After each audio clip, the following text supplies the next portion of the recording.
NEOM തുറമുഖത്തിന്റെ പ്രവർത്തനങ്ങൾക്കായി ഇറക്കുമതി ചെയ്ത ഓട്ടോമേറ്റഡ് ക്രെയിനുകൾ 10 സൗദി വനിതകൾ നിയന്ത്രിക്കും. ഇതിനായുള്ള പരിശീലന പദ്ധതികൾക്ക് തുടക്കമായി. 2 വർഷം നീണ്ടു നിൽക്കുന്നതായിരിക്കും പരിശീലനം. സൗദിയിൽ ഇതാദ്യമായാണ് ഇത്തരം ക്രെയിനുകൾ ഉപയോഗിക്കുന്നത്.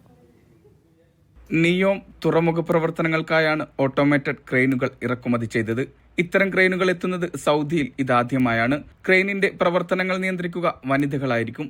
തബൂക്ക് മേഖലയിലെ 10 വനിതകളെയാണ് ഇതിനായി തിരഞ്ഞെടുത്തത്. ആദ്യമായാണ് സൗദിയിൽ മേഖലയിലേക്ക് വനിതകൾ കടന്നു വരുന്നത്.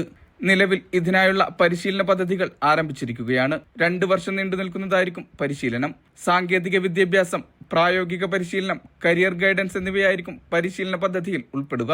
ചൈനയിൽ നിർമ്മിച്ച ക്രെയിനുകളാണ് രാജ്യത്തെത്തിച്ചിരിക്കുന്നത്. സ്മാർട്ട് വ്യാപാരത്തിനായി തുറമുഖത്തെ സജ്ജമാക്കുകയാണ് ലക്ഷ്യം.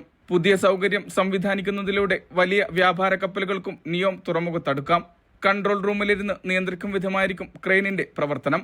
ഓട്ടോമാറ്റഡ് ട്രാൻസ്പോർട്ട് സംവിധാനം, ലോജിസ്റ്റിക് ശേഷിയുടെ വികസനം, കപ്പലുകൾക്കായുള്ള തുറമുഖ പാലം തുടങ്ങിയ സംവിധാനങ്ങളും ഒരുക്കിയിട്ടുണ്ട്. Mishal Cherpulassery, media 1, Riyadh.